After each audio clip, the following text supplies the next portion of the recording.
हमारे हृदय के घेरे में होता है तो सीमित होता है।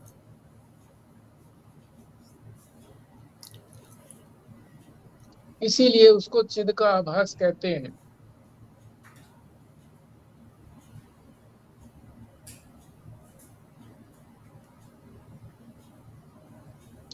व्यापकता का उदाहरण दे रहे हैं, जैसे आकाश व्यापक है, सब जगह है। घर के अंदर भी खाली जगह है, आकाश का मतलब खाली जगह। बाहर भी है, हमारे पेट में भी है, मुख में भी खाली जगह है, तभी तो भोजन हम मुख में डालते हैं और वो अंदर पहुंचाते हैं, तो पेट में खाली जगह है तो वही तो समाता है। स्नायु में भी है, रक्त नालिकाओं में भी है, खाली जगह है तभी तो रक्त की नालियां, रक्त जो है उन नालियों के माध्यम से सारे ही शरीर में विचरण करता है। और स्नायु में भी है, जिनको नसें बोलते हैं, नसें रक्त की नहीं, चाहे वो शुद्ध नलिकाएं शुद्ध हो या अशुद्ध हो, वो नहीं, रक्त की नहीं, बल्कि एक और तत्व होता है जो रीढ़ की हड्डी से फ्लूइड होता है, वो फिर सारे शरीर में घूमता है और मस्तिष्क तक जाता है। खाली स्थान है, तो चूंकि वो घेरे में आ गया है इसलिए हम उसको समझते हैं कि ये नालिका आकाश है, घड़े में घड़े का आकाश है। वो खाली जगह या आकाश सीमित नहीं होता, पर सीमित लगता है। क्यों लगता है? क्योंकि जिस जिस उपाधि में वो है वैसा ही मालूम पड़ने लगता है।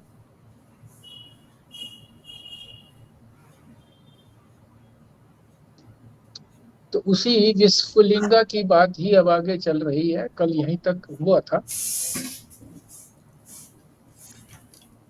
वो जो विस्फुलिंग है, चिंगारियां हैं,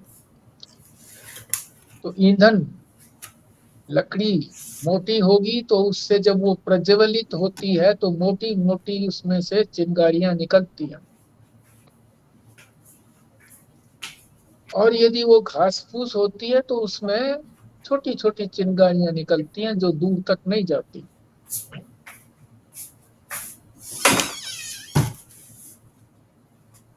इसी प्रकार चेतन तो एक है, और उसी के अंदर से अनेक अलग अलग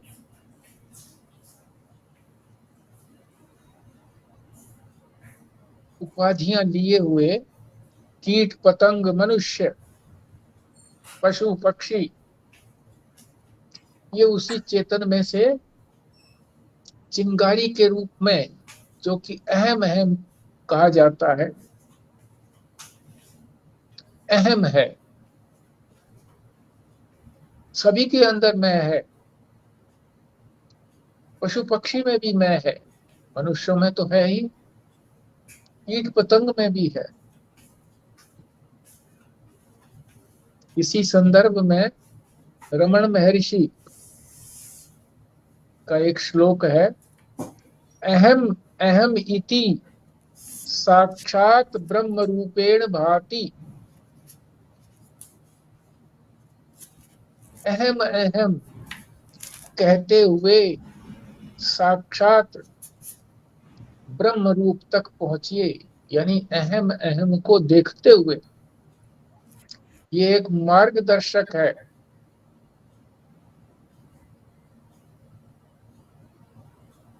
जो बताता है कि इसके साथ साथ चलेंगे तो जहां से ये विस्फुलिंग, जहां से ये अहम अहम निकल रहा है वहां तक पहुंचेंगे।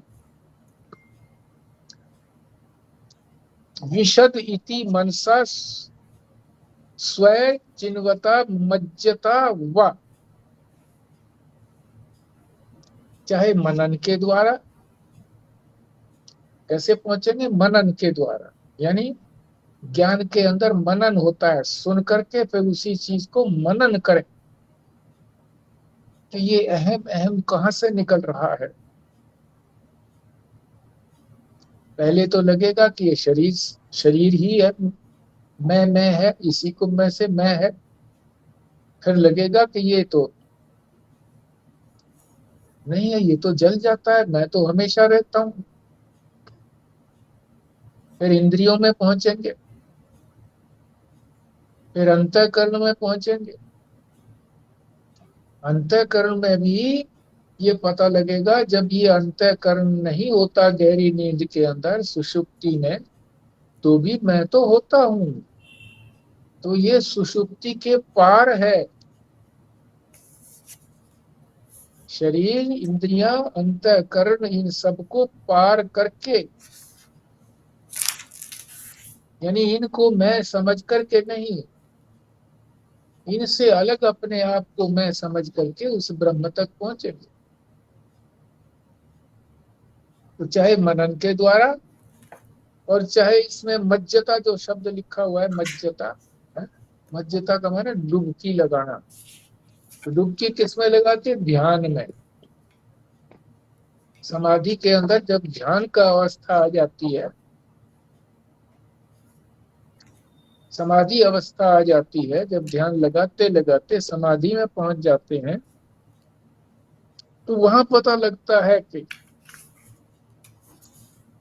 ये जो अहम अहम स्फुरित हो रहा है, ये तो इससे स्फुरित हो रहा है, साक्षात ब्रह्म से स्फुरित हो रहा है।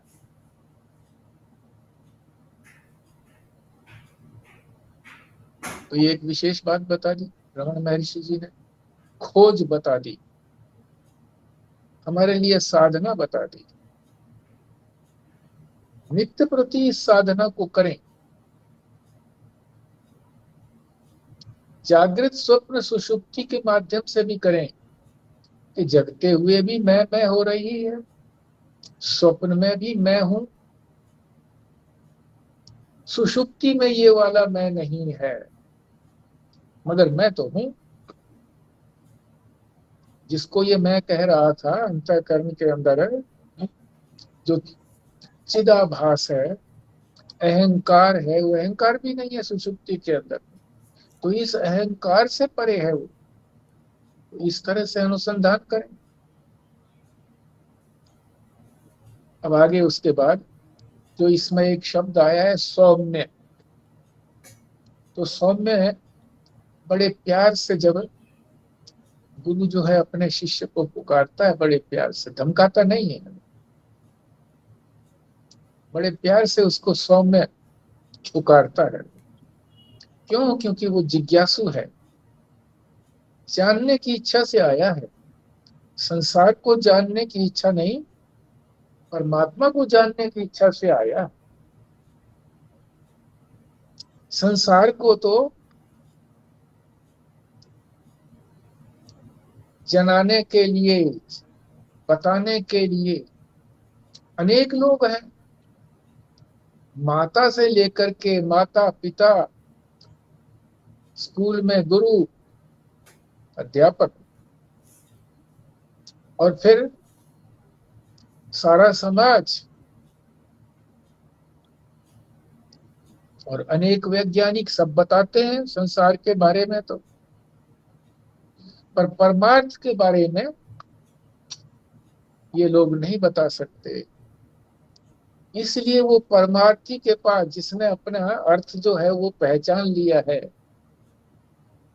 अपना स्वरूप पहचान लिया है, गुरु, ऐसे गुरु के पास आया है, तो उसको कैसे छटकार दे?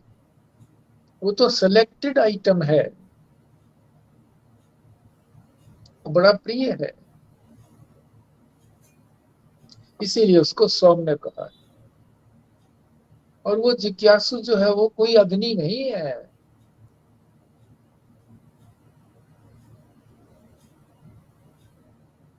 उसको तो सौम्य कहा है। सौम्य, सौम्य का अर्थ है जो चंद्रमा के समान शांत है। सूर्य की किरणें तो बड़ी तेजस्वी होती हैं, उसके तेज को सहन करना कठिन होता है। उसकी तरफ प्रातः काल देख सकते हैं, सायंकाल उसको देख सकते हैं, पर दोपहर को देखना कठिन होता, नहीं देख पाते, आंखें चुंधिया जाती है। तो चंद्रमा की तरह से चंद्रमा को देखते रहे। बचपन में सभी लोग चंद्रमा को देखते थे, बच्चे थे तब, चंदा मामा दूर के, और आगे बोलते थे। तो शांत होता है, वातावरण भी शांत होता है, चित्त भी जिज्ञासु का सरल होता है। मतलब जो गुरु कहेंगे वो मान लेगा, समझ में नहीं आएगा तो फिर पूछेगा, और गुरु गुस्से नहीं होगा। ऐसा है जिज्ञासु, जिसको सौम्य कहा जाए।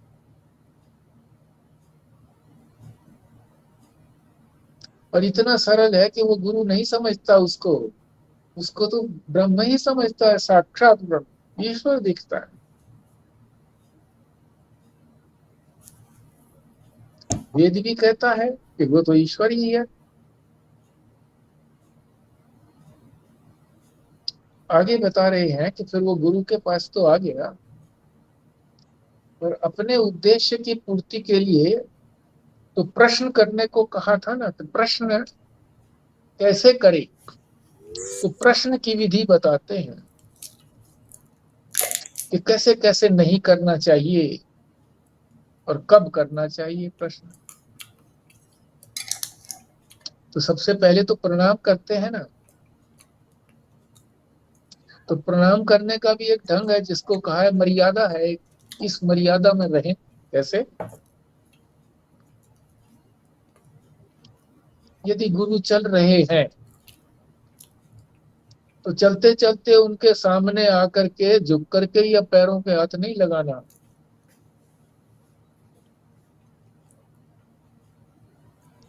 बराबर में खड़े होकर के चल रहे हैं, उनको मार्ग दीजिए और हाथ जोड़ करके प्रणाम करिए।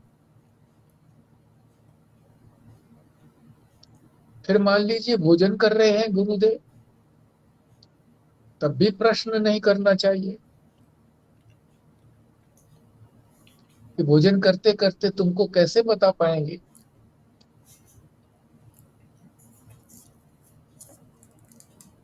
दातुन कर रहे हो, ब्रश आदि कर रहे हो, तो भी नहीं पूछना चाहिए।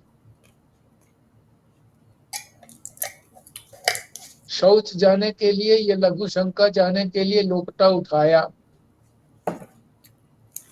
लघु शंका जाने के लिए भी लोटा उठाते हैं, क्योंकि हाथ धोने होते हैं। जा रहे हैं तब भी नहीं, पर उनको रोकना चाहिए। वेग है वो तो, क्षौर कराते हुए, क्षौर कहते हैं बाल बनवाते हुए। महीने में एक बार बाल बनवाते हैं महात्मा लोग, पूर्ण मास को, सिर का भी क्षौर और दाढ़ी का भी क्षौर। तेल लगाते व्यक्ति को भी उनको छू करके प्रणाम नहीं करना चाहिए। हाँ, प्रणाम तो अवश्य करना चाहिए, दूर से खड़े होकर के कर दीजिए। और तुमने तो प्रश्न पूछना है गंभीर, कोई सामान्य बात तो पूछनी नहीं है कि जी आपके लिए कुछ हम ले आए खाने को। ऐसी तो बात पूछनी नहीं है जो तुरंत उत्तर दे दें और तुम्हारी समझ में भी आ जाए। तुमने तो गंभीर प्रश्न करना है और गंभीर ही उत्तर देना है, ताकि तुम समझ सको। क्या? क्या प्रश्न? कि आत्मा और ब्रह्म एक है या दो है? कितना गंभीर प्रश्न है। तो ऐसा पूछना अशिष्ट है, शिष्टाचार नहीं है, जेंटलमैनलीनेस नहीं है। इसलिए जो जिज्ञासु है उसके लिए पहले ही बता दिया था, पीछे हम समझ चुके हैं। समित पाणी,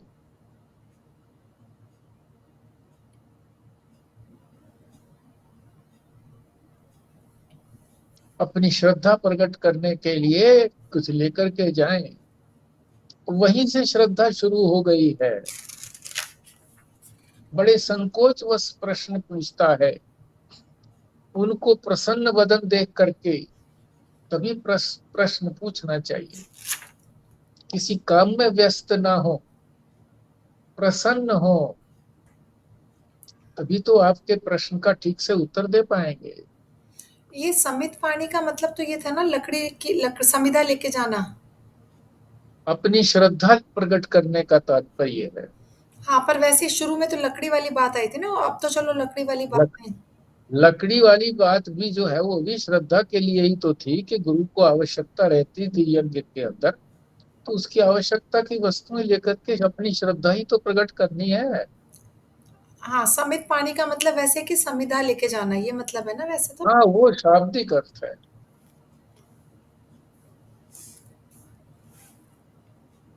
तभी तो तुम उत्तर पाने के अधिकारी हो। जब इन सारी बातों का ध्यान रखा जाएगा, ये भी तो योग्यता है ना, इतनी योग्यता तो होनी चाहिए। तो ये प्रश्न की विधि बता दी, कैसे प्रश्न करें, कब ना करें और कब करें।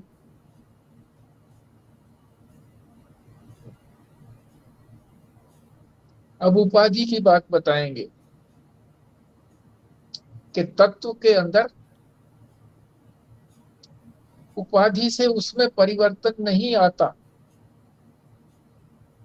लगता है परिवर्तन हो गया, परिवर्तन सा लगता है, बदलता हुआ सा लगता है, पर बदलता नहीं।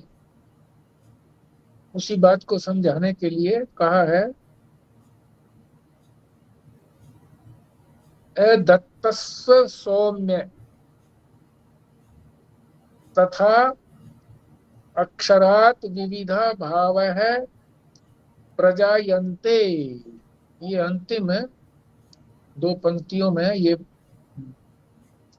पद है, 196 पृष्ठ पर। और ये प्रश्न विधि भी 196 पृष्ठ पर थी।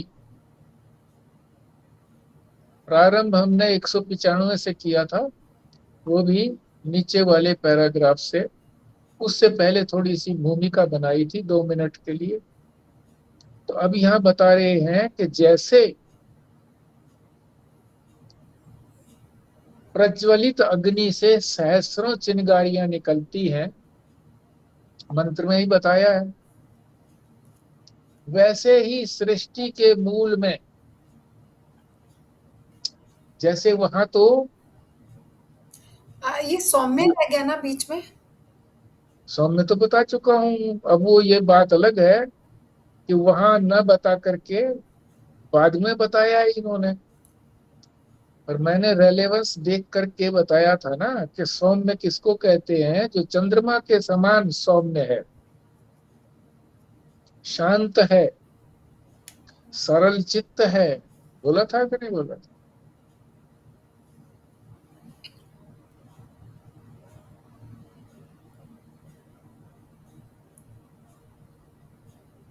तो सैकड़ों हजारों चिंगारियां जैसे निकलती हैं, इसी तरह से अक्षर तत्व से विभिन्न प्रकार के भाव प्रकट होते हैं।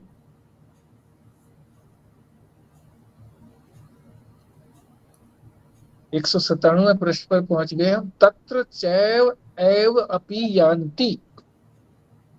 अब यहाँ यान्ति का मतलब लीन हो जाना। निकलते भी हैं अक्षर ब्रह्म से, अक्षर तत्व कहो, अक्षर ब्रह्म कहो, ईश्वर कहो, एक ही बात है।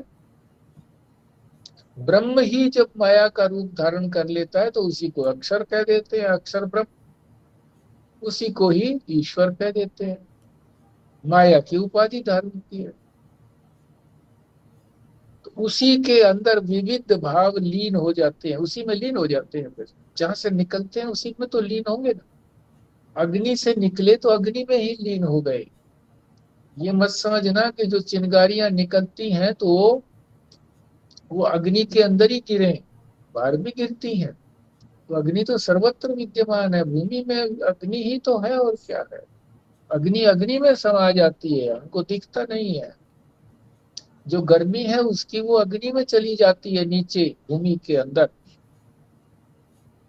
और जो स्थूल पदार्थ है वो ऊपर दिखने लगता है। तो ये विविध भाव जो है, ये सारे उसी में लीन हो जाते हैं। आकाश का उदाहरण दे करके, यानी खाली जगह, व्यापक खाली जगह, उसको आकाश बोलते हैं। तो लगता तो ये है कि उसके अंदर से कोई घट का आकाश पैदा हो गया, घड़े का नया पैदा हो गया, ऐसा मालूम पड़ता है कि वो महाकाश जो है वो तो इतना लंबा चौड़ा है, ये छोटा सा उसमें उस पैदा हो गया, उसकी बच्ची हो गई है, तो बच्चा हो गया, ऐसा लगता है।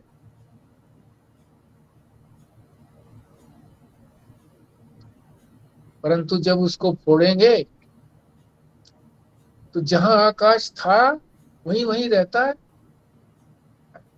वो जो उपाधि थी वो चली गई, उसी में लीन हो गया, लगता ऐसा है कि वहीं से निकला था और उसी में लीन हो गया। न कहीं से निकला था, न कहीं लीन हुआ, वहीं था आकाश। आकाश यूं का यूं होता है। तो उत्पत्ति क्या हुई फिर, जो हमको प्रतीति होती है, घट रूप उपाधि की प्रतीति होती है। घट रूप उपाधि, घड़ा जो है एक उपाधि है,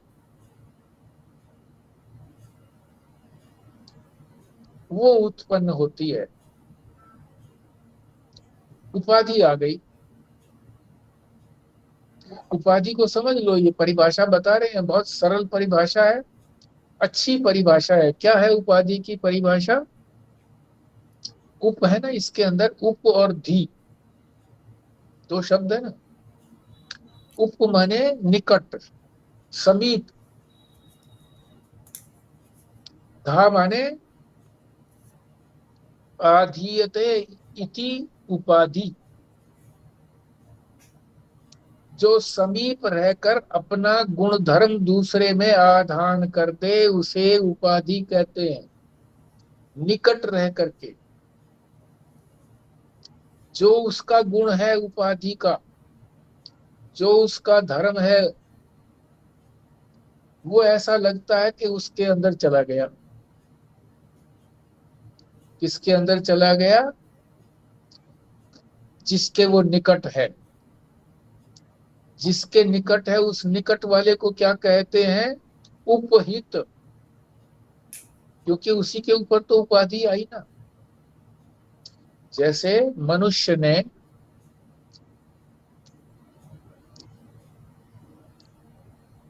टीएसपी के कपड़े पहन लिए, वर्दी पहन ली,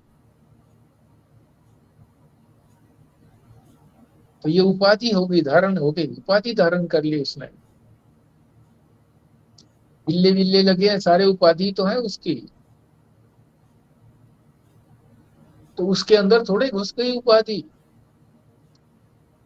तो जब चाहेगा जब उतार देगा, उसके निकट है। अब लगने लगा क्या है कि आदमी तो नहीं है ये तो डीएसपी है? लगे ऐसे कि डीएसपी है। डीएसपी बना थोड़ा ही है, लगा ऐसे। जो निकट रह करके अपने गुण धर्म उसमें प्रतीत करा दे, आधान करा दे, उसे उपाधि कहते हैं। और समझो जो इन्होंने उदाहरण दिया है, स्फटिक। स्फटिक कहते हैं सफेद, क्या कहेंगे उसको, सफेद है जो आर पार जिसके अंदर दिखता है।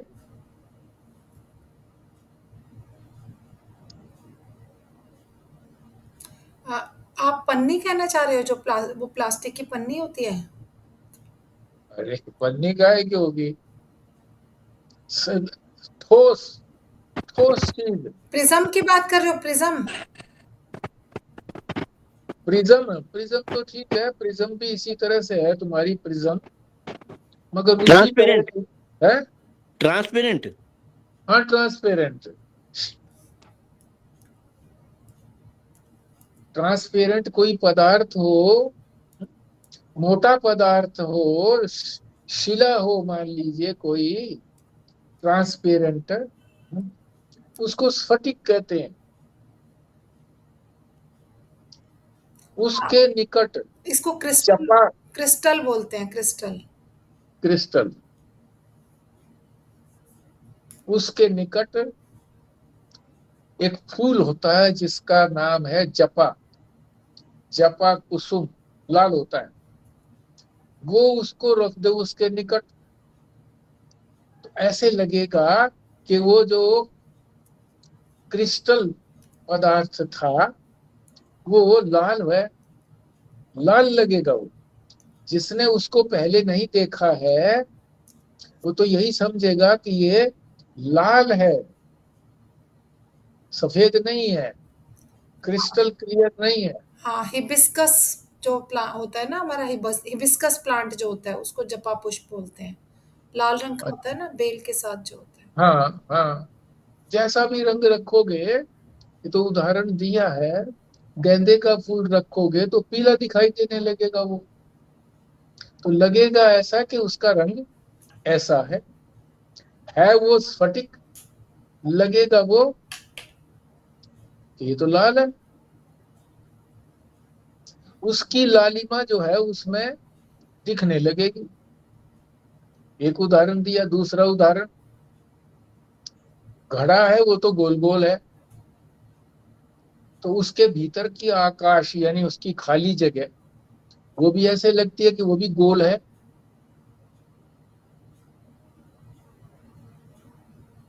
और सुराही जो है इसकी गर्दन लंबी होती है,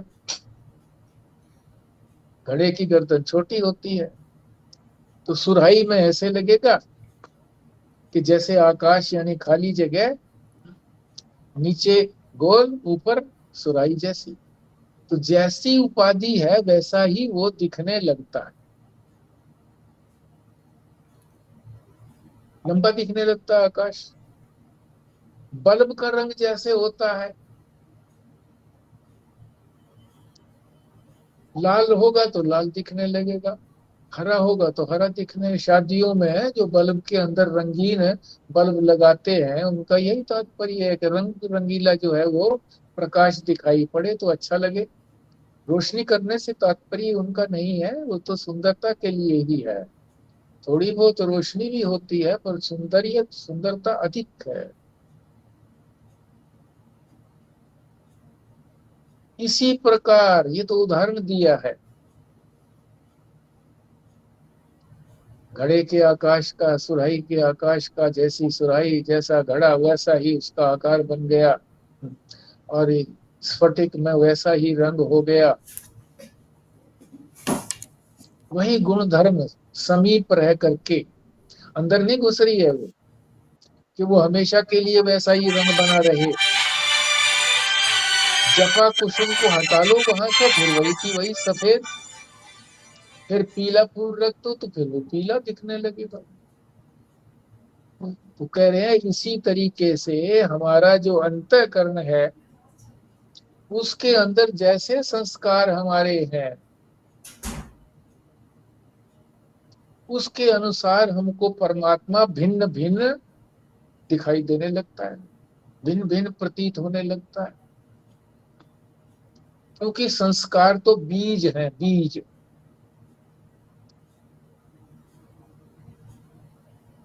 तो जैसा बीज है उससे वैसा ही तो पौधा निकलेगा। संस्कारों के कारण हमारे अंतःकरण में, हमारा अंतःकरण से जो कुछ हम देखते हैं वो अलग अलग तरीके से दिखता है। विकार होते हैं जितने भी, क्रोध आता है तो हमको दूसरी चीजें वास्तविक रूप में नहीं दिखती। उदाहरण भी है रामचरितमानस में,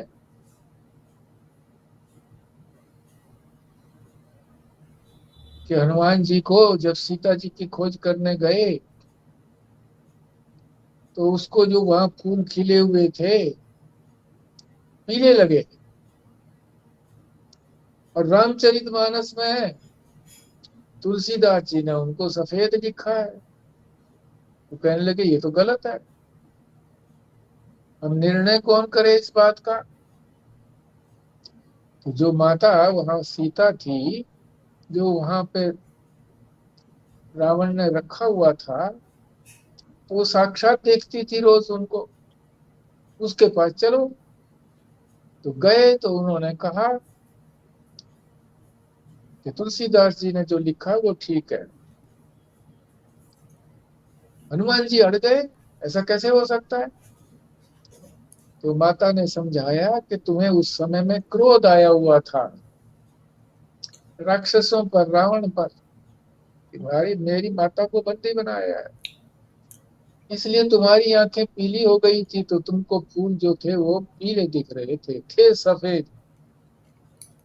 तब जा करके उनकी तसल्ली हुई। तो अंतःकरण जैसा होता है, तो इंद्रियां उसी प्रकार से उस पदार्थ को देखती हैं। और उदाहरण दे रहे हैं, खेत एक ही है, थोड़े में उसमें गन्ना बो दिया। छोटा किसान है, उसने सोचा सब कुछ हो जाए, मेरे पास गुड़ भी हो जाए, लाल मिर्च भी बो दी कि भाई सब्जी में दाल में तो मिर्चें चाहिए, लाल मिर्च बो दी। थोड़े भाग के अंदर उसने अरहर की दाल भी बो दी, कि दाल खाई खाई जाती है, लो जी दाल रोटी खाने के लिए तो होता ही है, गरीब तो दाल ही रोटी खाएगा। खेत एक ही, गन्ना मीठा निकलेगा, मिर्च जो है वो तिक्त वाले, तीखी, और अरहर की दाल जो है उसका अपना ही स्वाद होगा। खेत एक, मिट्टी एक, पानी भी सब में एक जैसा पड़ा, एक ही साथ दिया गया, धूप भी सबको एक समान मिली, हवा भी एक समान मिली। और जो बीज बोए थे, जो भी बीज बोए थे, गन्ना तो गन्ना ही बोया जाता है, छोटे छोटे टुकड़े करके। और बाकी जो है लाल मिर्च के बीज, अरहर के बीज, वही अरहर ही, वही बीज होता है, अच्छा क्वालिटी होती है, उसको छांट करके रख लेते हैं, बीज बोया। तो सभी चीजें पंचभूतों से बनी है, तो गन्ना भी पांच भौतिक है, अरहर की दाल भी पंच भौतिक है जो बीज है, मिर्च भी पंच भौतिक है। तो सारी चीजें एक होते हुए भी, किंतु बीजों के अंदर अपने अपने संस्कार होते हैं, जैसा बीज है वैसा ही पौधा आएगा ऊपर। भेद भेद किसका है, संस्कारों का। बीज के अंदर जो संस्कार है, छोटा छोटा सा उसके अंदर एक, जैसे चने के अंदर जब हम उसको भिगो करके उगाते हैं तो उसके अंदर से निकलती हैं, रेशे से निकलते हैं।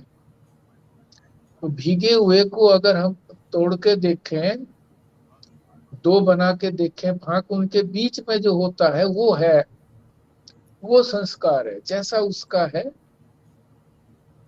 उसी तरह का वो पनपेगा। संस्कार का भेद था, उससे जो भी रस निकला या फल निकलता है कोई, हेलो शिवा, मैं पूछ रही थी कि मैं ना यहाँ सेक्टर आम का पेड़ है तो आम की गुठली बोएंगे तो आम निकलेगा, बोए पेड़ बबूल के आम कहाँ से खाए, कहते भी हैं। तो उसका स्वाद भी, गुण भी, उसकी शक्ल भी, सब में भेद हो जाता है संस्कार के कारण। इसी तरह से हमारे अंतःकरण में भिन्न भिन्न संस्कार हैं। काम, क्रोध, मद, लोभ, मोह है, और सबके अलग अलग है। कामना, किसी की कुछ कामना है, किसी की कुछ कामना है। किसी में थोड़ा क्रोध है, किसी में ज्यादा क्रोध, और किसी का किसी के प्रति क्रोध है, किसी का किसी के प्रति क्रोध है। लोभ है, किसी को किसी चीज का लोभ है, किसी और को किसी चीज का लोभ है। शरीर सबके पांच भौतिक है, और पांच भूत जो है सब में एक जैसे हैं। ऐसा नहीं है कि किसी में जो है ना वो पृथ्वी ज्यादा हो, जल कम हो, ऐसा नहीं। इसी तरीके से चैतन्य तो एक है, सबके अंदर चेतनता एक है, उसमें कोई भेद नहीं है। चाहे स्त्री हो, चाहे पुरुष हो, पशु हो, पक्षी हो, सिर्फ भेद किस बात का है कि अंतःकरण के अंदर जो संस्कार हैं उसमें भेद है।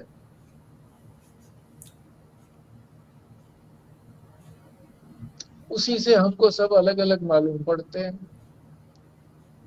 कोई चोर लगता है, कोई ये लगता है बड़ा सज्जन आदमी है, दानी है, ये तो बहुत दानी है।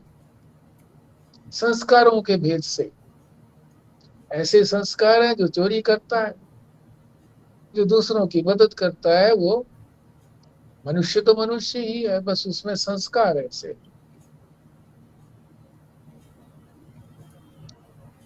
तो ये हमारा जो विषय था, टॉपिक था, मूल रूप से तो यही था कि जो अक्षर ब्रह्म है, यानी ब्रह्म जब माया की उपाधि से माया की उपाधि धारण करता है तो उसको अक्षर ब्रह्म बोलते हैं या ईश्वर बोलते हैं। उसी में से सारा जगत निकलता और उसी में लीन होता है वो एक ही चीज, अलग नहीं है। उस चेतन से अलग कोई भी चीज नहीं है, क्योंकि जो चेतन से निकलेगा तो चेतन ही तो निकलेगा।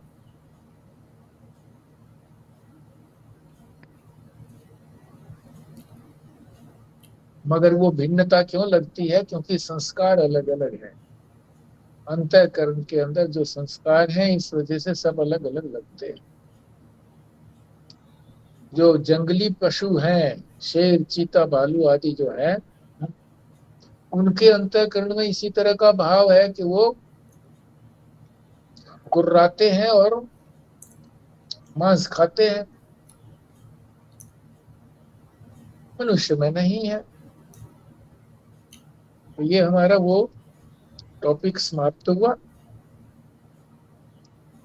कि अक्षर ब्रह्म से ये सृष्टि की उत्पत्ति भी है, उसी के अंदर लीन भी होती है।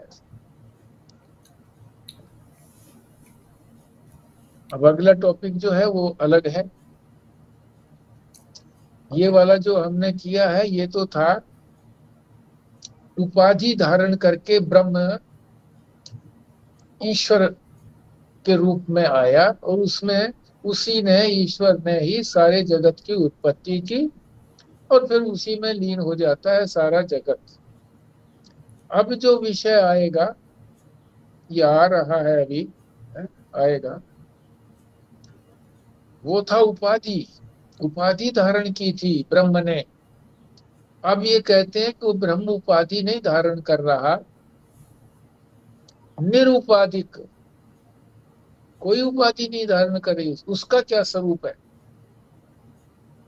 उपाधि वाले का तो स्वरूप बता दिया कि उसमें से सारी सृष्टि निकलती है, लीन होती है। इसमें क्या होता है निरुपाधिक ब्रह्म में? उपाधि वाले ब्रह्म में तो बताया था कि वो परमात्मा का अक्षर रूप है, और जैसे अग्नि से चिंगारियां अलग अलग भाव प्रकट होते हैं, उसी में लीन हो जाते हैं। ये तो कारण बताया उसको। ईश्वर जो है वो कारण है, कारण में से ही तो चीजें निकलती है ना। मिट्टी है, उसी में तो मिट्टी के खिलौने और मिट्टी के बर्तन निकलते हैं।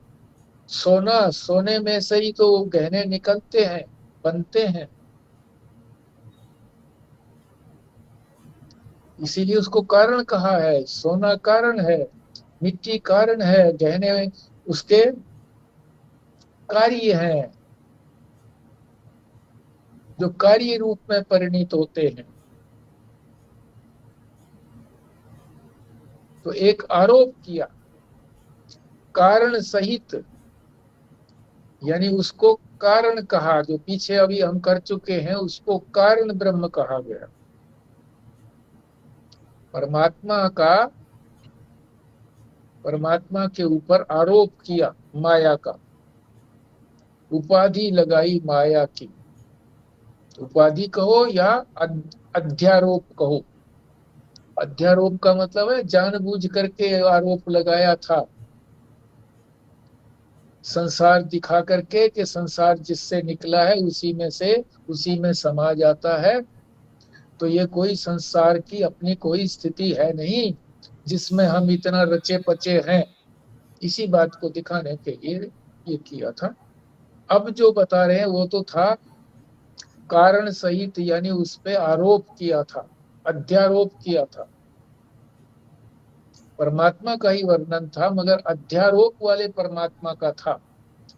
माया की उपाधि धारण करके आत्मा का, परमात्मा का वर्णन था। अब जो है वो कैसा है? वो कारण नहीं है, उससे उत्पन्न नहीं होता। ना कोई उससे उत्पन्न होता, ना उसमें कोई लीन होता है। कारण रहित है। पहले था कारण सहित। कारण किसको कहेंगे? जिसमें से कोई कार्य निकले, निकलने वाली चीज को कार्य कहते हैं। लगे वो जैसे नई चीज प्रकट हो गई, नई होती नहीं है। उसी में से बनी। अब सोने में से गहने बने तो क्या सोने से अलग है गहने? वही तो है। आकार आ गया, बस नाम आ गया, आकार आ गया, बाजू बंद हो गया, कानों का हो गया। अब जो वर्णन कर रहे हैं वो कारण रहित, उसमें से कोई उत्पत्ति नहीं होती है, निरुपाधिक ब्रह्म है। पीछे था उपाधि सहित ब्रह्म, अब ये है निरुपाधिक ब्रह्म।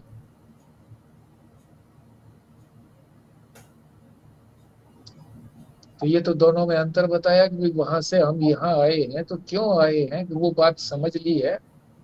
अब ये अंतिम बात समझने जा रहे हैं। इस निरुपाधिक ब्रह्म का क्या स्वरूप है, इस बात को समझेंगे। देखो शंकराचार्य की करुणा क्या है कि जब वो इस उपनिषद का भाष्य लिख रहे थे, टिप्पणी कर रहे थे, कमेंट्री लिख रहे थे, तो उस भाष्य के अंदर अपने आप ही प्रश्न उठा दिया कि इसको भी समझ लो साथ साथ। पहले क्या प्रश्न उठाया कि परमात्मा परोक्ष है या प्रत्यक्ष है? प्रत्यक्ष तो होता है जो इंद्रियों के सामने होता है, इंद्रियों से अनुभव में आता है।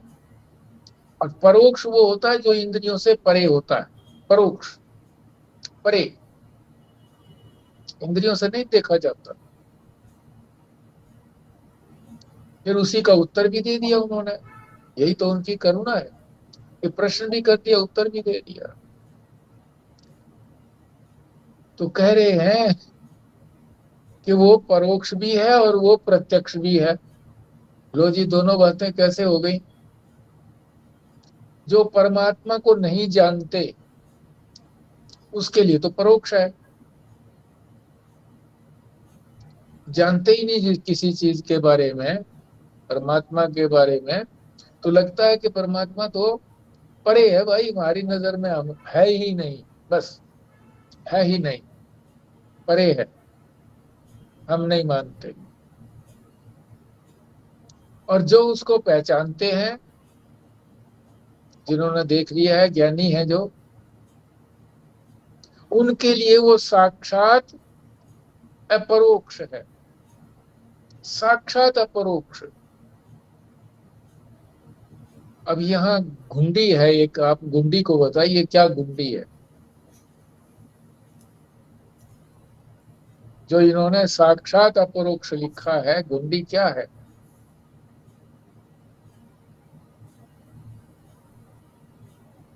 पहले घुंडी तो समझ में आए, फिर घुंडी की को समझेंगे, उसका हल करेंगे, तभी तो हल होगा ना। पहले पता तो लगे क्या घुंडी है। ये कहना चाहते हैं कि वो साक्षात तो है, उनके लिए भी साक्षात है, पर वो पहचानते नहीं है उसको कि ये वही है, इसलिए वो नहीं, ये तो बात, ये कहने से ही सिद्ध हो गया कि एक तो है परोक्ष, वो तो परोक्ष हो गया जो पहचानते नहीं है।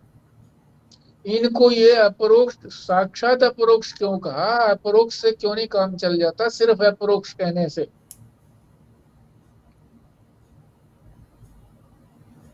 क्यों जी? सिर्फ अपरोक्ष कहने से? ये पीछे भी बात आ चुकी है, काफी पहले की ये है। व्यापकता से रिलेटेड बात है, क्योंकि अगर अपरोक्ष बोलेंगे तो हमने अपना जो अनुभव कर लिया, ये तो बात ठीक हो गई। अपरोक्ष का मतलब जो हमें अनुभव स्वरूप हो गया, पर हमने अभी तक उसको ये ब्रह्म और आत्मा की एकता का अनुभव नहीं किया। अगर हम साक्षात भी समझेंगे तो सारे प्राणियों में हमें वो दिखेगा, फिर हम ये समझेंगे कि मैं और ब्रह्म एक ही हैं। चलो कुछ कुछ ठीक है, मगर जो पहले जो बात आई थी ना, तीन शब्द थे, आभास भाष्य, दूसरा था साक्षी भाष्य, और तीसरा है स्वयं साक्षी। तीन शब्द थे। आभास भाष्य किसको कहते हैं? जो इंद्रियों के माध्यम से पता लगा, चेतन का प्रकाश इंद्रियों पर पड़ा, इंद्रियों ने उसको जाना, उसको कहते हैं आभास भाष्य। आभास हुआ ना, उनके अंदर प्रकाश आया, उसको आभास कहा। इंद्रियों के अंदर, इंद्रियों से जिसका पता लगा, उसको कहा आभास भाष्य।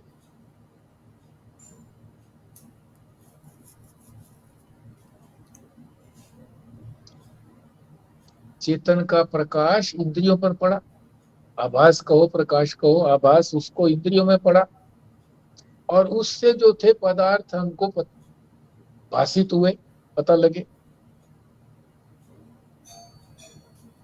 इंद्रियों की सहायता से। दूसरा ये है कि जहां इंद्रियों का नहीं, सीधा अंतःकरण के अंदर सुख दुख, नींद आना, काम क्रोध, ये सारे जो हैं, इसमें कोई इंद्रियों का रोल तो है नहीं। सुखी दुखी आदि होना, जिसकी आंखें नारद नहीं है, उसको भी अनुभव में आता है सुख और दुख। ये अंतःकरण के धर्म है। इसको कौन देखता है? साक्षी। इसको कहा है साक्षी भाष्य। चेतन सीधा देखता है।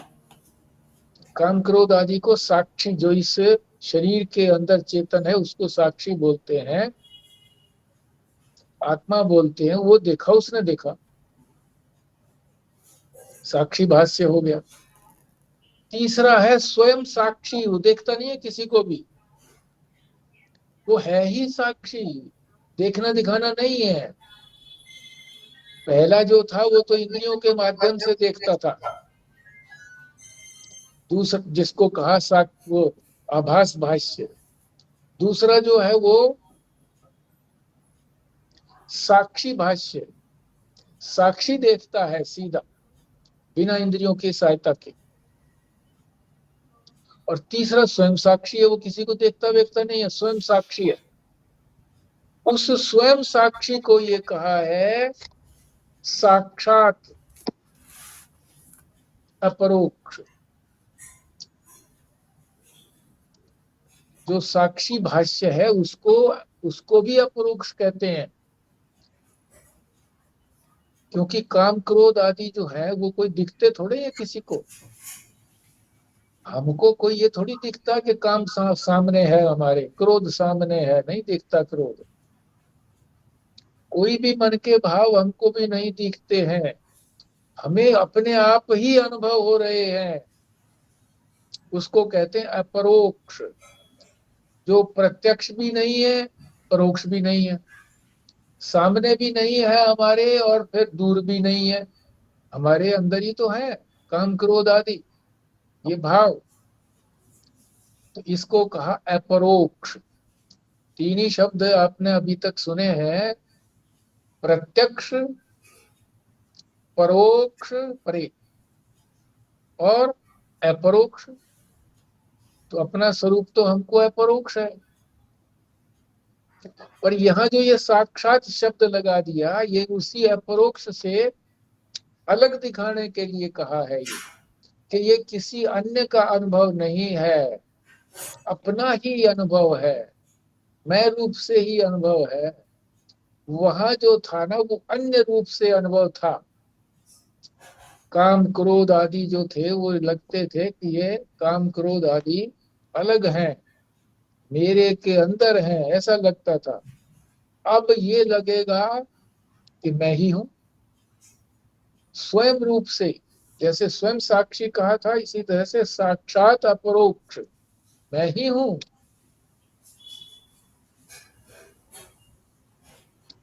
किसी अन्य को नहीं देख रहा,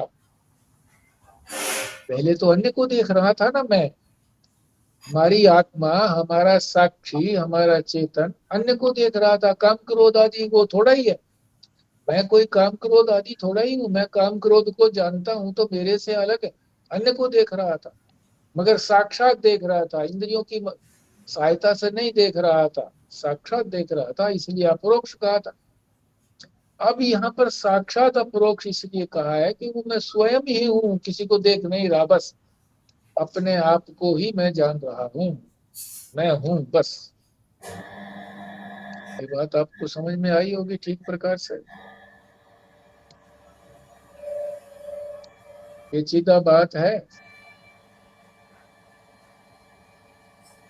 मगर कहीं ना कहीं सिरा या कुछ न कुछ तो पकड़ में आया ही होगा। ये जो अपरोक्ष और साक्षात अपरोक्ष,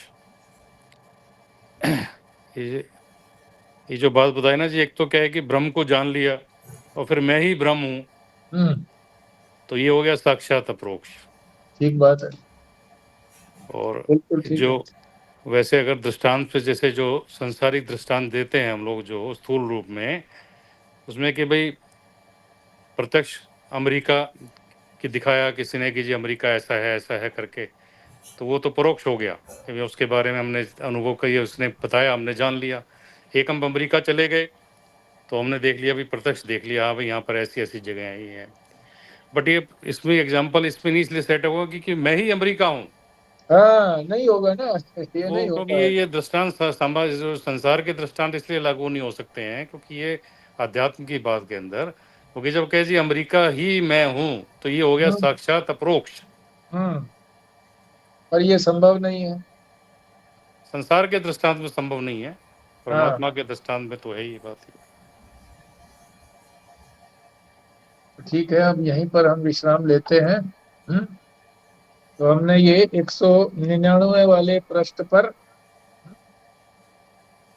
साक्षात अपरोक्ष तक हमने ये कर लिया है। तो ये हो गया 12/6/25।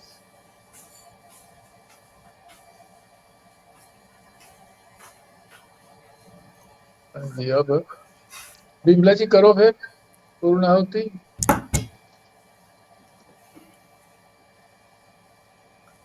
जी। ॐ भद्रं कर्णेभिः शृणुयाम देवा, भद्रं पश्येमाक्षे धीर्यजत्राः, स्थिरैरङ्गैस्तुष्टवां तस्तनुभिः गर्यते तेभितं यदायुः। ॐ शान्तिः शान्तिः शान्तिः। स्वस्ति न इन्द्रो वृद्धश्रवः स्वस्ति न पूषा विश्वदेवः स्वस्ति न साक्षो अरिष्टुनेमिः स्वस्ति नो बृहस्पतिर्ददातु। ॐ शान्तिः शान्तिः शान्तिः। नारायण नारायण। नारायण। नारायण। हाँ सिंपी अंदर आजा।